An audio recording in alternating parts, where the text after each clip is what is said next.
Aujourd'hui, je pars à la découverte d'un métier fascinant, celui de conducteur de train aux côtés de Rémi Cassagne. Départ depuis la gare de la Roche-Migène, direction Sens.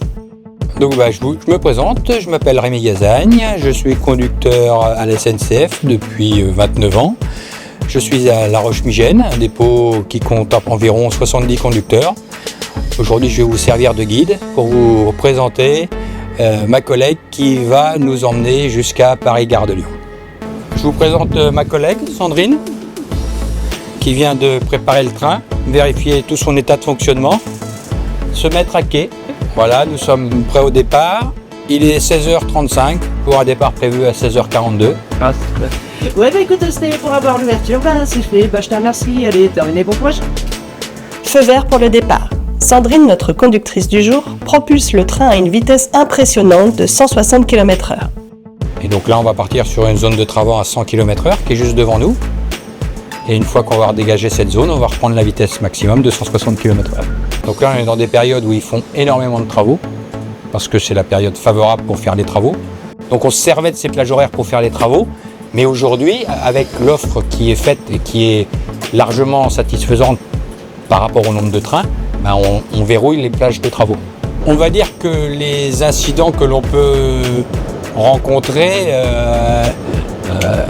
donnent du piment à chaque journée de service, quoi. Chaque panne qu'on arrive à résoudre, chaque minute qu'on arrive à récupérer nous redonne un petit peu de punch pour la journée suivante. Quand on a réussi à sortir d'une situation parce qu'on a réussi à trouver la panne, voilà, c'est toujours une fierté personnelle et voilà. Et on se dit que derrière, s'il y a 500 ou 600 personnes, on vient de regagner 10 minutes pour 500 ou 600 personnes. La rigueur, l'autonomie et puis ponctualité, assiduité, tout ce qu'on peut retrouver dans les cases classiques de l'embauche, avec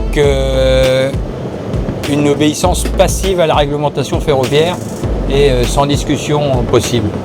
Même si on est seul en tête, on a l'impression qu'on a toutes les libertés parce qu'on est seul, mais en fait tout est géré, tout est écrit et tout doit s'appliquer à la lettre. En seulement 20 minutes, nous voilà déjà arrivés à Sens. À l'approche de la gare de Sens, le train ralentit progressivement.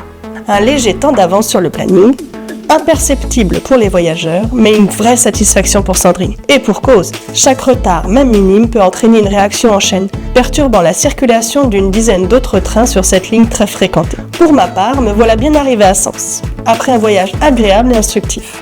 Nous espérons que cette immersion vous aura permis d'en apprendre davantage sur le métier de conducteur de train à la SNCF.